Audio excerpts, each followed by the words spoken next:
Hai sob, jumpa lagi. Kali ini kita akan membahas lanjutan dari bedah kategori di Shopee.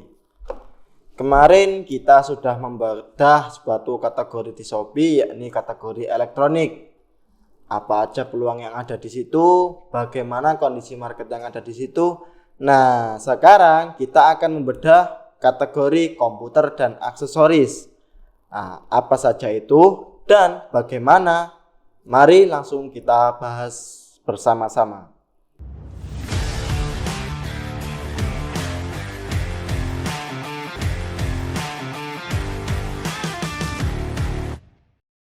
Selamat datang di channel Jagat Jualan, channel yang membahas tentang dunia marketplace secara tuntas tak terbatas bersama saya, Cak Ahar. Video kali ini kita akan membedah lanjutan kategori yang ada di Shopee Shop, yakni kita akan membedah kategori komputer dan aksesorisnya. Kita bahas sedikit sob tentang produk komputer dan aksesorisnya ini. Nah, produk komputer ini itu rawan pecah ketika proses pengiriman kalau misalkan packagingnya tidak rapi.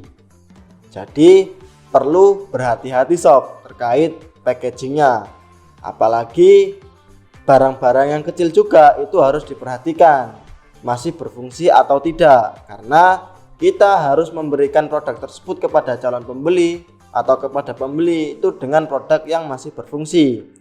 Dan kalau misalkan komputer ini di perjalanan itu rusak atau pecah, otomatis produk tersebut kan tidak bakal bisa digunakan sob. Nah, berarti harus diperhatikan terlebih dahulu terkait packagingnya sob, gimana agar safety. Biasanya ditambahin dengan entah kayu atau ya box tapi dengan spons yang sangat tebal atau dengan busa yang sangat-sangat tebal supaya aman sob. Kemudian lagi di kategori ini itu tidak hanya menjual produk-produk fisik. Ya, produk-produk fisik ya contohnya kayak komputer dan aksesorisnya tadi, tapi ada produk-produk digital. Produk-produk digital ini termasuk dalam kategori ini sob. Produk digital itu seperti apa, Cak? Nah, produk digital itu seperti kayak misalkan sobat seller itu mempunyai aplikasi premium atau aplikasi yang membutuhkan berbayar secara premium. Lah, itu di kategori ini ada produk yang dijual seperti itu sob. Contohnya kayak Netflix, terus kemudian Canva dan macam-macam. Di kategori komputer dan aksesoris ini itu ternyata ketika saya melihat sebuah data di salah satu aplikasi riset itu menunjukkan bahwasanya valuasi omset yang lumayan tinggi. Nah, penasaran kan berapa valuasi omsetnya di kategori ini? Langsung saja. Jadi sob, di kategori komputer dan aksesoris ini itu memiliki 16 subkategori sob. Nah, apa saja itu? Yang pertama sudah pasti adalah subkategori utama, yakni subkategori komputer dan aksesoris itu sendiri sob. Terus yang kedua ada desktop, ada monitor, komponen desktop dan laptop, penyimpanan data, komponen network, software, peralatan kantor, printer dan scanner, aksesoris desktop dan laptop, keyboard dan mouse, laptop gaming, terus kemudian gaming sendiri, audio komputer, proyektor dan aksesorisnya, serta komputer dan aksesoris lainnya. Nah, yang terakhir komputer dan aksesoris lainnya itu biasanya tidak masuk dalam seluruh kategori yang awal-awal tadi. Jadi itu adalah 16 subkategori yang ada di kategori ini. Dari sub 16 kategori tersebut sob, itu ternyata memiliki valuasi omset yang sangat tinggi. Bayangkan di 30 hari terakhir atau suatu bulan terakhir itu omset kotornya mencapai 286 miliar. Nah, kalau misalkan dihitung per rata-rata ketemunya itu 17 miliar per subkategori. Sayangnya tidak semua dipukul rata 17 miliar tersebut, otomatis berbeda-beda. Tapi meskipun seperti itu, omset atau valuasi omset 30 hari terakhir di yang terendah itu masih mencapai 1,2 miliar rupiah.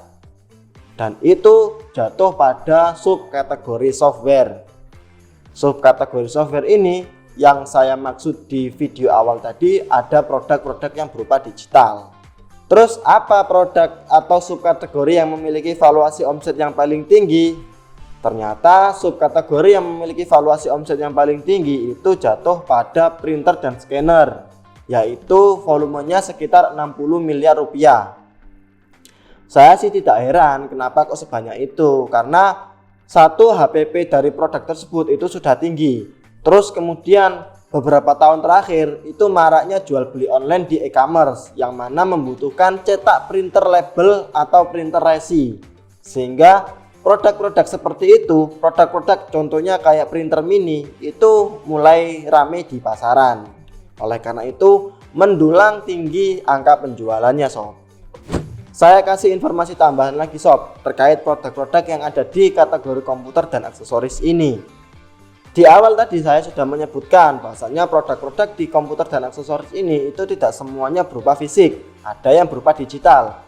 Nah, produk-produk yang berupa digital itu seperti aplikasi berbayar premium atau aplikasi khusus yang memang bisa dipakainya dengan cara membelinya. Banyak seperti kayak ya di komputer-komputer banyak lah. Contohnya kayak Microsoft Word, Microsoft itu kan punya aplikasi yang resmi yang harus berbayar supaya kita bisa mendownloadnya seperti itu. Terus kemudian aplikasi-aplikasi premium, contohnya kayak Canva, terus kemudian Pixel Lab, terus kemudian bahkan Netflix yang kalau kita memakainya harus berbayar seperti itu sob. Nah, kenapa kok banyak aplikasi-aplikasi atau software yang dijual di platform Shopee sob, di platform e-commerce sob? Kalau saya lihat kalau kita misalkan mau mengupgrade dari yang biasa ke premium, mengupdate aplikasi dari yang biasa ke premium, contohnya Canva tadi, atau ada lagi kayak Get Contact. Itu kalau misalkan kita mau upgrade ke premium, itu biayanya itu mahal sob. Lah di Shopee ini itu banyak penjual atau seller yang menawarkan dengan harga yang relatif lebih murah. Contohnya saja Netflix. Netflix itu kalau misalkan secara resmi paket yang paling murah itu 50.000. Tapi di Shopee ada yang jual hanya 10.000, 15.000, dan itu sama-sama garansinya atau penggunaannya itu dalam 1 bulan. Otomatis banyak calon pembeli itu membeli produk-produk software di aplikasi e-commerce. Nah, tapi saya tidak membenarkan dan tidak menyalahkan, karena entah itu legal atau tidak, entah bagaimana itu caranya, yang penting produk itu bisa dijual di Shopee. Harusnya kalau misalkan tidak boleh, Shopee sudah mensortir produk-produk seperti itu. Kalau misalkan produk-produk seperti itu lolos, ya siapa tahu hal seperti itu boleh. Tapi saya nggak menyarankan sob. Kenapa? Karena itu bukan hal resmi di platform aplikasi tersebut. Cuman kalau misalkan sobat seller masih bersikukuh dan menganggap itu boleh, saya sarankan untuk hati-hati, karena itu akan menyangkut data di HP pribadi sobat seller atau di perangkat pribadi sobat seller sob. Selain produk-produk digital, produk-produk fisiknya sob, itu di kategori ini kebanyakan berasal dari impor atau kita membeli dari negara lain. Ya contohnya kayak printer mini tadi, terus kemudian perangkat-perangkat komputer. Nah itu rata-rata ambilnya dari impor. Ya memang ada beberapa yang bisa produk sendiri, tapi kalau dikalkulasikan masih mayoritas ambil dari negara luar sob. Nah, ketika kita membeli produk dari supplier luar negeri atau kita mau mengimpor barang, kita harus pintar-pintar untuk mencari supplier dengan harga yang lebih murah dan secara kualitas sama. Jangan sampai ketika kita impor itu harganya sudah mahal, sudah tinggi, dan ketika masuk ke dalam negara kita, ke Indonesia, harga jualnya tipis. Kalau misalkan kita bisa mendapatkan produk-produk tersebut dengan harga yang relatif lebih murah, otomatis sobat seller akan bisa menaikkan gap margin profitnya lebih lumayan. Nggak mungkin dong kita jualan itu hanya sekedar kerja bakti tanpa mendapatkan keuntungan. Terus kemudian yang terakhir, jika sobat seller itu ingin mencari tahu apa saja sih produk-produk yang ada di kategori ini dan kok bisa valuasi omsetnya itu segitu tingginya, apakah kita tidak pernah sebelumnya atau gimana, atau sobat seller ingin mencobanya untuk mencari peluang di kategori tersebut, silahkan sobat seller langsung cek di aplikasi Shopee-nya sob, agar sobat seller tahu sendiri bagaimana bentuk produknya, bagaimana permainan harganya.